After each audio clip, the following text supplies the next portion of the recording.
Hello everyone and welcome back to my channel Gyan Sampada. From last few classes we are dealing with the concept of magnetic materials, under which we studied about ferromagnetism, antiferromagnetism as well as ferrimagnetism. Unlike ferromagnetic materials, which are generally metals, we came to know that ferrimagnetic materials are ceramics, or we can say those are particularly ceramic oxides. And the most widely used ferrimagnets, especially in technological devices, are the materials which are known as ferrites. And in our previous classes, when we were dealing with ferrites, we understood that ferrites are electrically insulating transitional metal oxides which are generally prepared by some standard ceramic processing techniques. So its general formula, application, classification, all details we have already studied. And in today's class, we are going to study about the Curie temperature and the susceptibility of ferrimagnets. So when we come across ferromagnetic materials, we call the transition temperature as Curie temperature. When we move for antiferromagnetic materials, the transition temperature is called as Néel temperature. And again, when we go to ferrimagnetic materials, we call the transition temperature as ferrimagnetic Curie temperature itself. So transition temperature, we know that transition temperature is the temperature at which the properties of the materials are going to change. So generally below the transition temperature, the material shows its special property, that is, it may be ferromagnetic, ferrimagnetic or antiferromagnetic nature, whereas when it is above transition temperature, it is generally paramagnetic in nature. And today we are going to see some details about the Curie temperature and also the susceptibility corresponding to ferrimagnets. So first let us study and evaluate what actually is Curie temperature for ferrimagnets. And for that we need to consider two sublattice model, which we have already discussed while discussing antiferromagnetism. In our first class of ferrimagnetism, we studied that ferrimagnetism is nothing but uncompensated antiferromagnetism. So spins are antiparallel and unequal, due to which net magnetization is not going to be equal to 0. So for that, the model which we consider is two sublattice model, where two sublattices, one with upward spin and another sublattice with downward spin, are interpenetrating, so that the nearest neighbor is always going to be of opposite spins. So in detail we have dealt with two sublattice model, and you can get that class in this channel playlist named Ferromagnetism, Antiferromagnetism and Ferrimagnetism. So here let the ions on the A side, which are having one type of spin, we can say upward spin here, let it have the Curie constant as Ca. A corresponds to A side, and side B, that is with the opposite spin, here we can observe at the body center, let it have the Curie constant as Cb. And here we are considering antiparallel interaction between A and B sides only. That is, only interactions with the nearest neighbors which are antiparallelly aligned we are considering. We are not considering AA interaction or B to B interaction, because when we go for that we can observe that spins are same and our concentration is on antiparallel interaction, because two sublattice model is valid for explaining the nature of antiferromagnets. Thus we can say that other interactions are considered to be 0. However, practically there will be some amount of interaction. And when we are saying about interactions in magnetic materials, already we have studied exchange interaction is going to act. Thus, the exchange fields which are acting on sublattice A is given as BA is equals to minus mu MB, whereas on sublattice B, exchange interaction will be equals to minus mu into MA. It is clear that on sublattice A there is an influence due to sublattice B.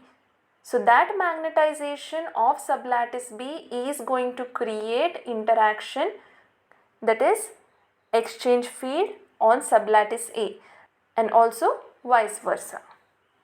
So as such we can say BA is equals to lambda MA minus mu MB, and BB is equals to minus mu MA minus mu MB, where lambda, mu, nu all are some constants, and these constants are positive.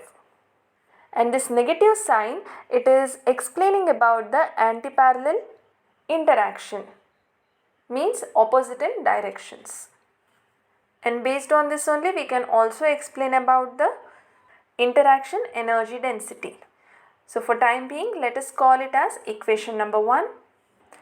Then to move further, let us consider mean field approximation, based on which we can define what is MA and MB.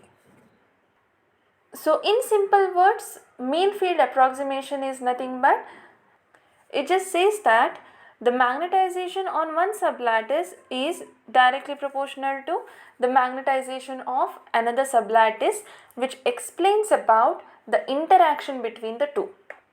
And it is just a technique that can be used to calculate approximate partition functions for systems which are composed of interacting particles. So here the spins which are present on sublattice A is interacting with the spin of sublattice B, that is AB interaction, for which we can explain or make use of mean field approximation. So according to this, we can write MA into T is equals to CA into BA minus mu MB. Here BA is the applied magnetic field, CA is the Curie constant for A site, T is the temperature, MA is the magnetization on A site, and that magnetization on A site is due to the magnetization on B site. So that explains the interaction. So clearly it is MA into T is equals to the Curie constant into the applied field plus the exchange field, and exchange field on sublattice A is given by minus mu MB. So same thing is written here. Let us call it as equation 2A, and similarly with respect to sublattice B, we are having MB into T is equals to CB into BA minus mu MA, which we have called it as equation 2B. And by making use of these equations only, we will find out what is the Curie temperature. So when we consider spontaneous magnetization, we can say BA, that is the applied field, is 0. And when applied field is 0, equation 2, either 2A or 2B, have a non-zero solution for MA and MB only if the determinant of the coefficients of MA and MB is going to vanish.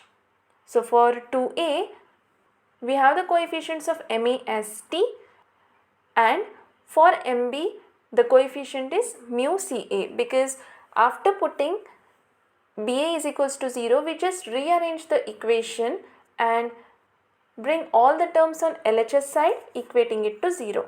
So it will be MA into T plus mu CA into MB is equals to 0. So based on that, we have the coefficients of equation 2A, similarly the coefficients of equation 2B. In equation 2B, MA will have the coefficient mu CB and MB will have coefficients of T. And these equations will have non-zero solution for MA and MB in zero applied field when this determinant vanishes. So solving for the determinant, cross multiplication T square minus mu CB into mu CA, that will be mu square CA CB is equals to 0. Taking into RHS side, T square will be equal to mu square CA into CB. Taking the square root, we get TC, that is T is equals to mu into square root of CA into CB. And this is the equation for Curie temperature or ferrimagnetic Curie temperature in ferrimagnets.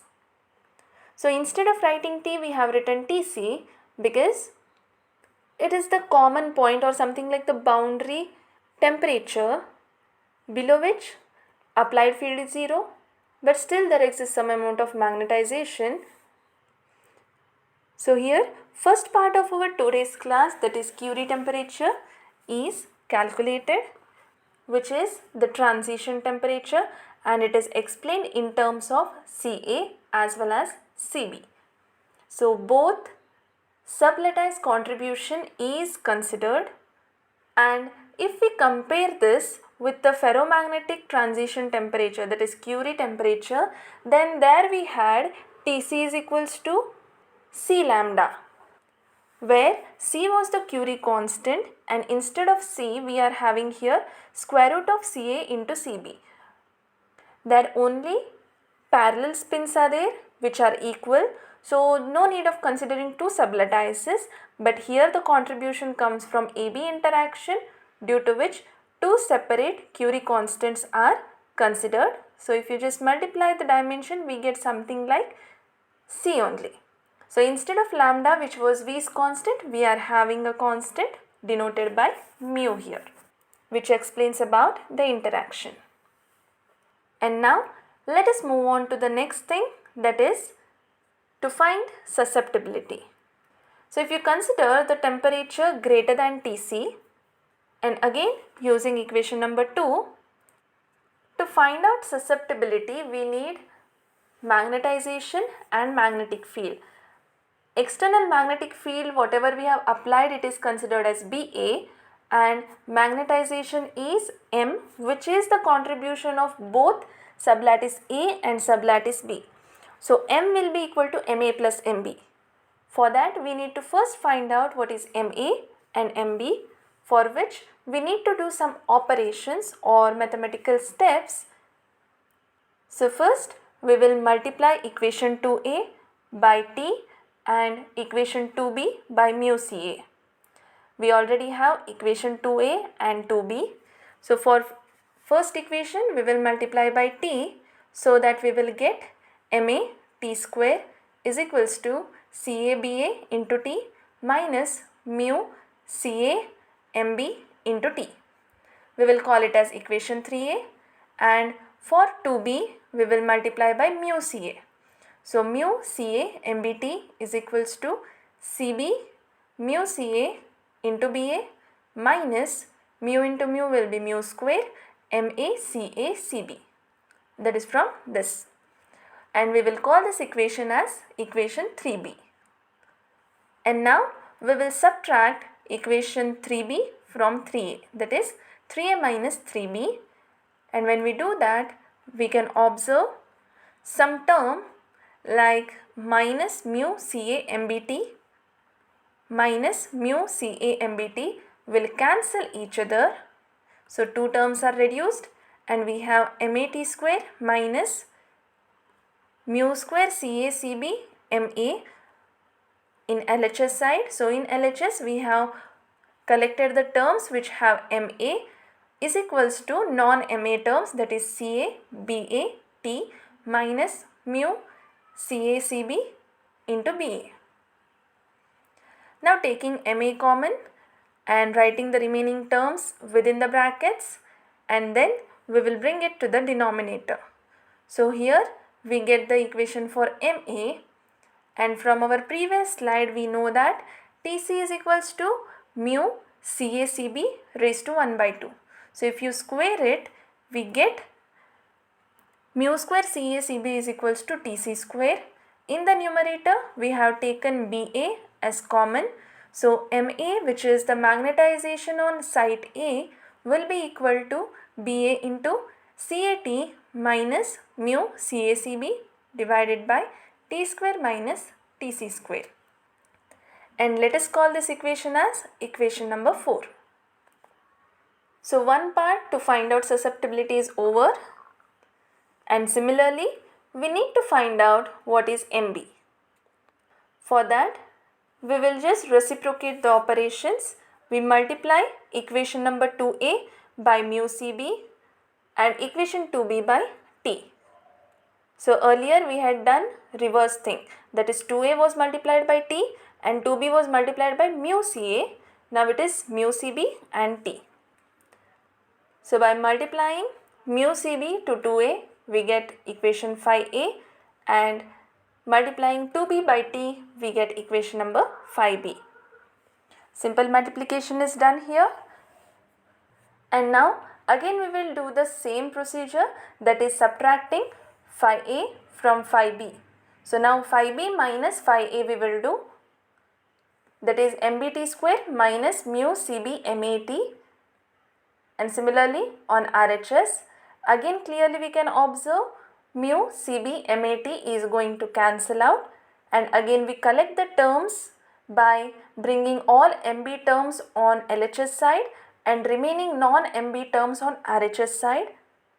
Taking MB common, remaining things to be written in the bracket, substituting the value of Tc is equals to mu CACB raised to 1 by 2, and finally we get the equation for MB as BA into CBT minus mu CACB divided by T square minus Tc square, which we are calling as equation number 6. So necessary things to find out susceptibility are done here, and finally we can go for susceptibility of ferrimagnets. We know that susceptibility is the capability of the material to get magnetized in external magnetic field. And we know that relation for susceptibility is chi is equals to m by h, that is magnetization to magnetic field applied. Here total magnetization is considered as m and applied field is taken as BA. Total magnetization is due to both site A and site B, which we get as MA plus MB, and we have found out MA and MB in terms of Curie constants and temperatures. So finally substituting the values of MA and MB in susceptibility equation, and when you solve it we observe MA plus MB, when you do BA is common, so BA will get cancelled out when you take the ratio. Denominator T square minus Tc square is common. In the numerator minus mu CACB minus mu CACB, so that will add up to give minus 2 mu CACB, and T is common. In the brackets we will have Ca plus Cb. So this is the final equation which gives the susceptibility of ferrimagnets. So the whole susceptibility is only depending on constants and the temperature.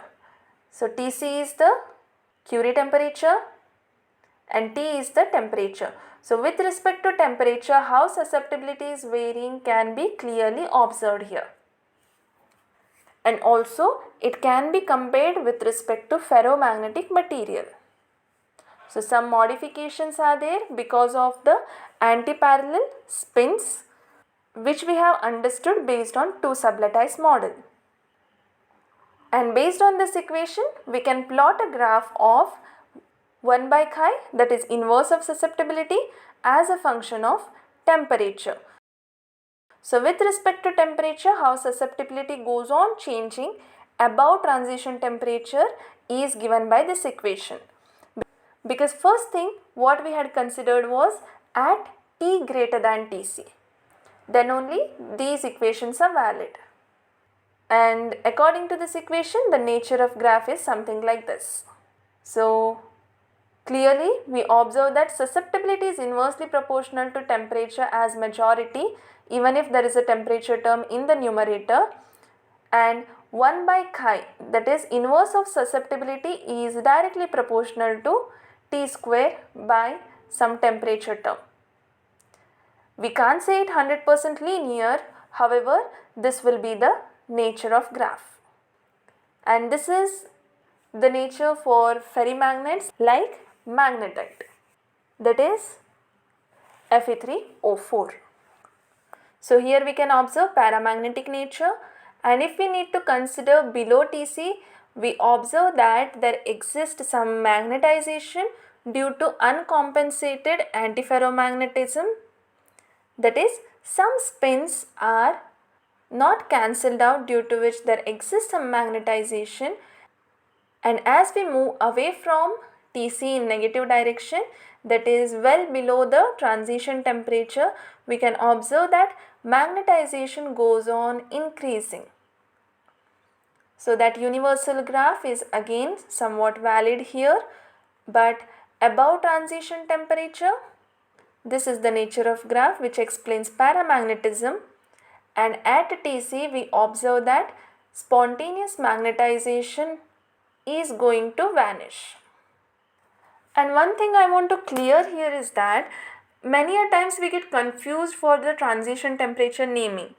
Sometimes you may think that this transition temperature may be called as Néel temperature also, but generally we call it as Curie temperature, and sometimes only a few refer it as a Néel temperature, which may be due to the contribution of Louis Néel in the field of ferrimagnetism.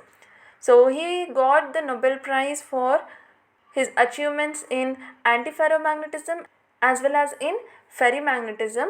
So based on that, it may be a chance, but ferrimagnetic transition temperature is mainly called as Curie temperature.